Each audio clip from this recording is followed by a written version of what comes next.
Right now, being a Celtic supporter feels heavy, and there's no point pretending otherwise.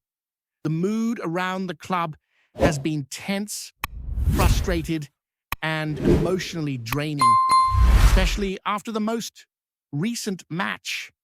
Everyone understands that Celtic has lived through darker eras, seasons without trophies, long stretches of disappointment, but that knowledge does not make the present moment any easier.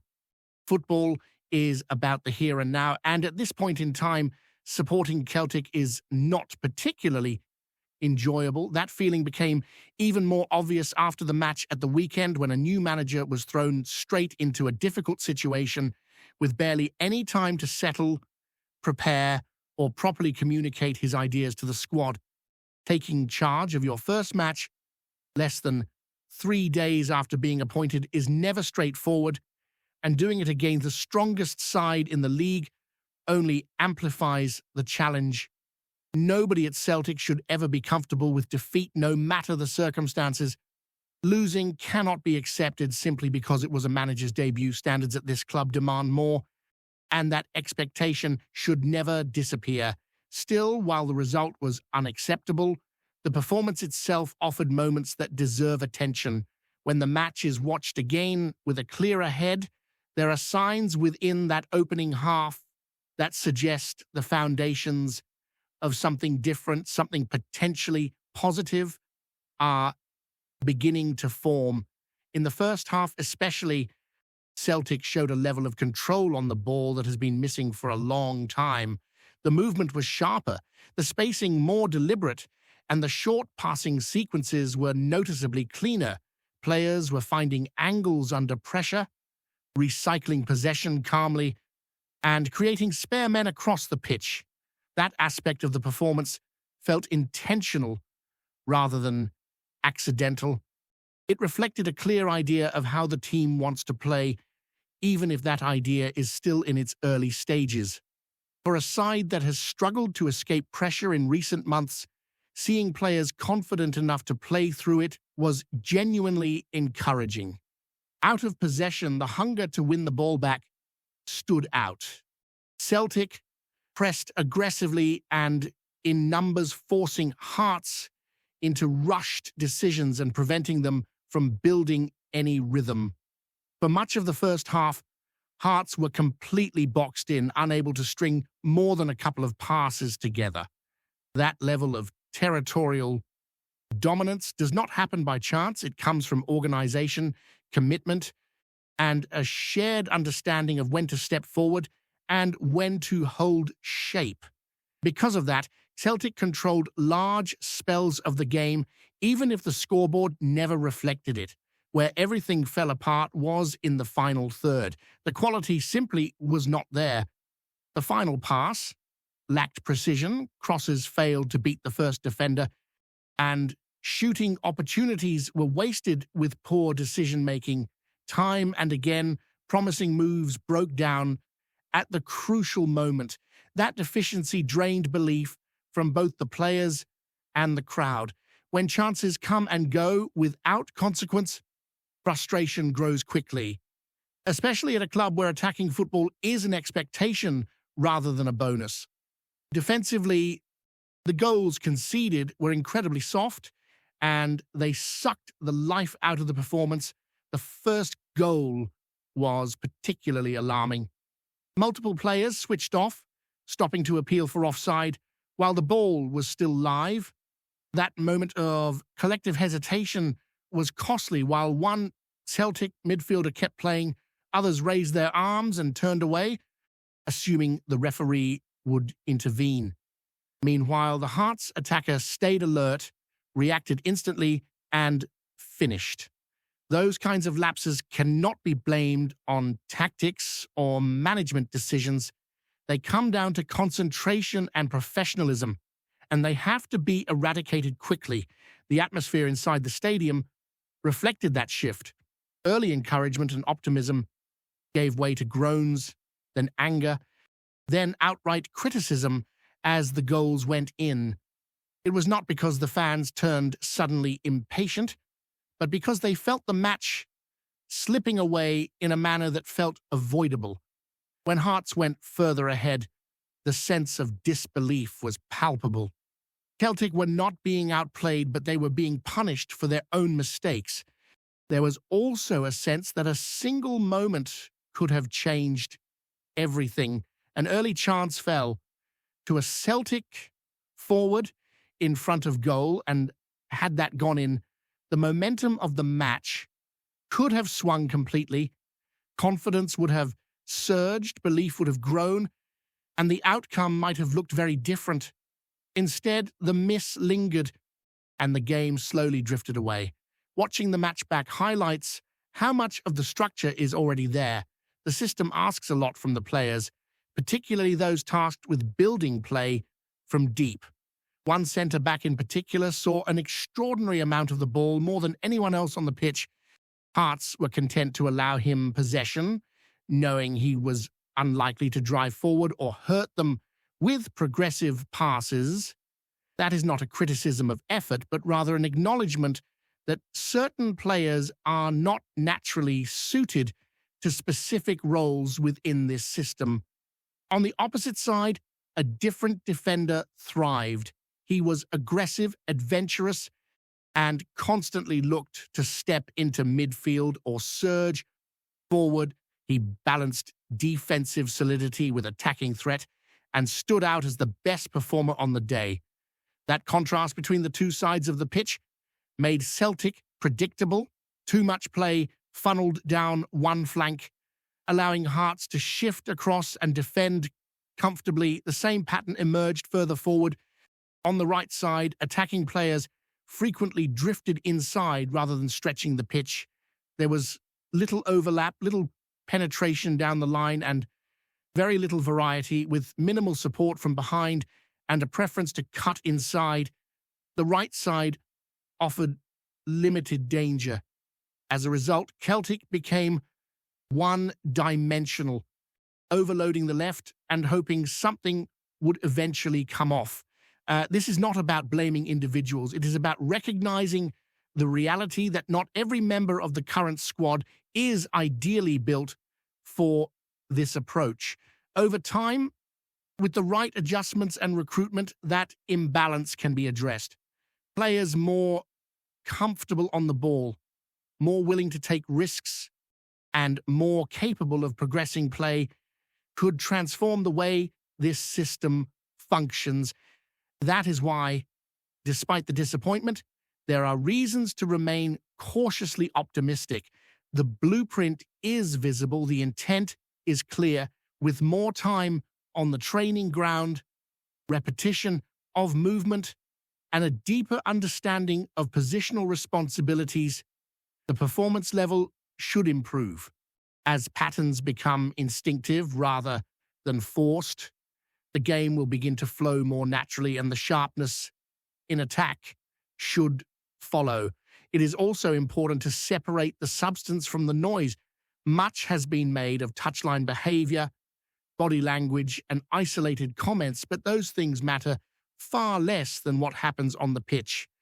Focusing on performance rather than obsessing over results in the immediate aftermath of a match does not mean accepting defeat. It means understanding that sustainable success is built through process clarity and belief in a long-term plan. The reality is that Celtic do not have the luxury of time. Fixtures come thick and fast, and expectations remain relentless.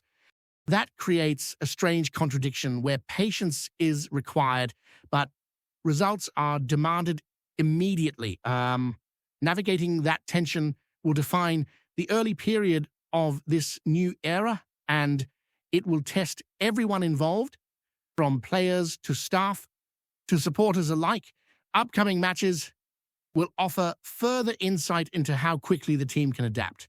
Tough opposition, limited preparation time, and ongoing injuries will continue to complicate matters. Still, what matters most is whether the same level of intensity, structure, and purpose can be carried forward while cutting out the individual errors that proved so costly. The signs are there, even if they are faint, and the coming weeks will reveal whether those signs develop into something more convincing. As the dust settles from the weekend, attention naturally turns to what comes next, because in Scottish football, there is never any real pause for reflection. Matches arrive quickly, pressure builds instantly, and every performance seems to carry extra weight. For Celtic, that reality feels even sharper right now. The upcoming fixtures are not just about points or progression, they are about reassurance, a belief, and proving that the direction being taken has substance behind it.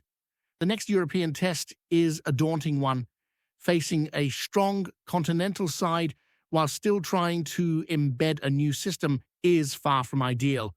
Expectations are understandably measured, not because supporters lack ambition, but because the circumstances are obvious. Injuries, fatigue, and unfamiliar roles all combine to make consistency difficult. Yet even in a challenging environment like that, what supporters will be watching for is not just the scoreline, but whether the ideas seen in the first half at the weekend begin to appear again with greater clarity and confidence. Beyond Europe, domestic matches carry an entirely different kind of pressure. There is no hiding place in Scotland, particularly when trophies are involved. A cup tie so early in a manager's tenure feels cruel, but it is also unavoidable. Momentum in this league can swing dramatically based on one result, and everyone is aware of how quickly doubt can creep in if setbacks continue. That is why the next domestic match takes on such importance. It becomes a reference point, fair or not, for judging progress. Despite that pressure, it would be a mistake to tear everything up after one game. Systems like this are designed to function over time, not in isolation. Players need repetition. They need to trust that movement from teammates will be there when they release the ball. They need to stop hesitating between old habits and new instructions. In moments during the match, especially in the second half, it was clear that uncertainty crept in. Players looked torn between holding position and pushing on, between playing safe and taking responsibility. That hesitation is natural during transition periods, but it has to fade quickly. Individual composure remains a major talking point. Too many simple passes went astray in promising areas. Too many decisions were rushed, as if the players felt an invisible clock ticking in their heads. When the ball arrived in the final third, calmness disappeared. Instead of trusting build-up play, attacks ended with hopeful crosses or shots taken from unfavorable angles. Improving that aspect does not always require new signings. Often it comes from confidence, rhythm, and familiarity with those around you. Defensively, the concentration levels must rise. Switching off for even a second at this level is punished immediately. Communication, awareness, and accountability are non-negotiable. It is one thing to be beaten by quality, but it is another to concede through moments of assumption and hesitation. Those are the goals that hurt most because they are entirely avoidable. Eliminating those errors would change the outcome of many matches without altering tactics at all. In terms of personnel, there are interesting questions ahead. Certain players appear naturally suited to the new demands, particularly those comfortable stepping into midfield areas or carrying the ball under pressure. Others may need time or a slight adjustment in role to look as effective. This is where flexibility becomes important. A system should not become a straitjacket. Small tweaks, subtle changes in positioning, or different combinations can unlock better balance without abandoning the overall philosophy. There is also the looming influence of future reinforcements. The squad as it stands feels incomplete for what is being asked of it. That's not a criticism, but an observation. Depth, athleticism, and technical security in key areas could elevate this approach significantly when players with the right profiles arrive. The gaps seen at the weekend may begin to close more quickly than expected. One positive that cannot be ignored is the response from within the dressing room. Several senior players have already acknowledged the challenge of adapting in such a short space of time. Their words reflect honesty rather than deflection. They understand that what is being built will not be perfected overnight, but they also recognize that responsibility lies with them to speed up the process. That accountability matters. It shows that standards remain high internally, regardless of external noise. The role of the supporters in this period is complicated. Frustration is understandable, and criticism will always exist at a club of this size. At the same time, moments of encouragement can make a real difference when confidence is fragile. During the early stages of the weekend match, that support was evident, feeding into the intensity on the pitch. When belief drains from the stands, it often drains from the players too. Finding that balance between demanding excellence and allowing growth is never easy. What becomes clear is that the biggest challenge right now is not tactical but psychological. Players must trust the process while also embracing the urgency of results. They must play with freedom without losing discipline. That balancing act defines transitional periods, and it often determines whether a rebuild succeeds or collapses under its own weight. Before we proceed, subscribe to our channel and enable notifications to receive all exclusive news about Celtic FC. Don't miss any details about your favorite team. It's extremely important for Celtic FC fans. The rumour mill has been spinning faster than a winger on the break as whispers emerge from the heart of the championship. Harley Mills, the young fullback turning heads south of the border, is reportedly set to join Celtic. Sources close to the player hint that the deal is more than just talk, with the Hoops' scouts said to have been tracking Mills for months, captivated by his pace, trickery down the flank, and uncanny ability to break defensive lines. The chatter around Glasgow is already heating up, with fans daring to dream of what could unfold on the left side of the park. Many are speculating that Mills could forge an instant understanding with Kieran Tierney, the club's own homegrown sensation, long hailed as one of the finest talents in Scottish football. Imaginations are running wild at the thought of the two linking up, overlapping runs, lightning-fast transitions, and a fullback partnership capable of terrorizing even the most resolute defenses in Europe. Coaches and pundits alike are weighing in quietly, with some suggesting that Mills's arrival could signal a shift in Celtic's tactical ambitions. Could the Hoops finally field a left-sided duo that blends raw championship grit with premiership pedigree? If Mills can translate his form to the Scottish top flight, the whispers suggest he could not only solidify the defensive line, but also provide a new dimension to Celtic's attacking play. The potential for sparks and goals seems tantalizingly real. Meanwhile, supporters have already begun dissecting highlight reels, discussing possible combinations, and even joking about a new Tierney Mills Express sweeping down the wing. Local pubs and social media forums are alive with conjecture, each claim feeding the frenzy. There's a palpable excitement in the air. Even skeptics admit that if true, this could be one of the most electrifying young signings Celtic have seen in years. Of course, nothing is confirmed, and as with any transfer rumor, caution is advised. But the buzz is undeniable, and the narrative practically writes itself. A championship prodigy, a club steeped in history, and the tantalizing prospect of a left-flank partnership that could redefine the Hoops' attacking threat. Glasgow's football faithful are holding their breath, waiting for the whispers to solidify into headlines.